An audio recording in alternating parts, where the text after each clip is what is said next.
যত দিন যাচ্ছে ততই উত্তেজনা বাড়ছে বাংলাদেশ ও ভারতের মধ্যে। সীমান্ত এলাকায় কাটা তারের বেড়া দেয়াকে কেন্দ্র করে চলছে এই অস্থিরতা। যদিও এই অবস্থার সৃষ্টি হয় 5 আগস্ট শেখ হাসিনা সরকারের পতনের পর থেকেই। দুই দেশের মধ্যে যখন সম্পর্কের এই টানাপোড়েন, তখন ভারতের সীমান্ত দিয়ে আসছে পাগলের বেশে একের পর এক ব্যক্তি। এরা কি সত্যি পাগল নাকি অন্য কিছু? তো বর্তমানে আমরা তো সবাই জানি আমাদের বাংলাদেশে অনেক বড় একটি অভ্যুত্থান হয়ে গেল গত বছর আগস্ট মাসে।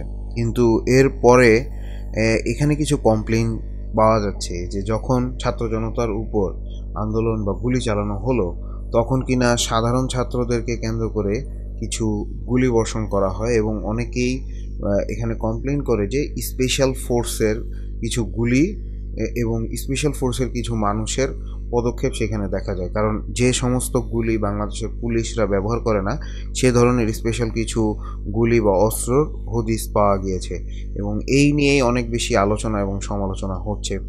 এবং এর মাঝেই দেখা গিয়েছে 5ই আগস্ট যখন স্বৈরাচারী সরকার দেশ ত্যাগ করে, এর মাঝেই দেখা সীমান্তের ভয়ঙ্কর অস্ত্র এলো কিভাবে? পুলিশের ফায়ারিংয়ে কম লাগছে, এদের সিভিলিয়ান ড্রেসে হাতে 7.62, আপনারা নিজে দেখছেন 7.62, মানে 7.62 রাইফেল। ম্যাসিভ ইনভেস্টিগেশন দরকার যে এরা কারা, কাদের হাতে এই রাইফেল, যেটা প্রহিবিটেড রাইফেল, কাদের হাতে এটা আসছে, এই এলাকাতে কে কারা দিচ্ছে।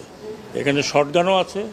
এখানে আমি যে কজনের দেখলাম, আমাদের ডাক্তার সাহেব যেগুলো দেখালেন, এগুলো পুরো বুলেট 7.62।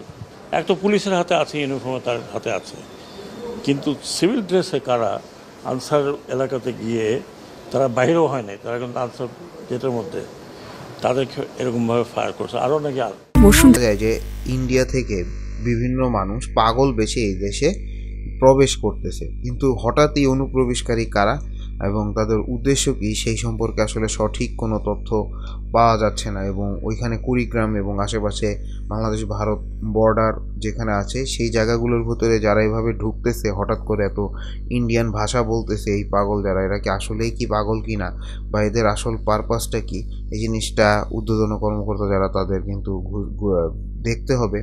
তা না হলে কিন্তু এরা কি কোনো বড় কোনো অকারেন্সের পূর্বাভাস কিনা, সেই জিনিসটা নিয়েও আমাদের একটু আলোচনা সমালোচনা করতে হবে।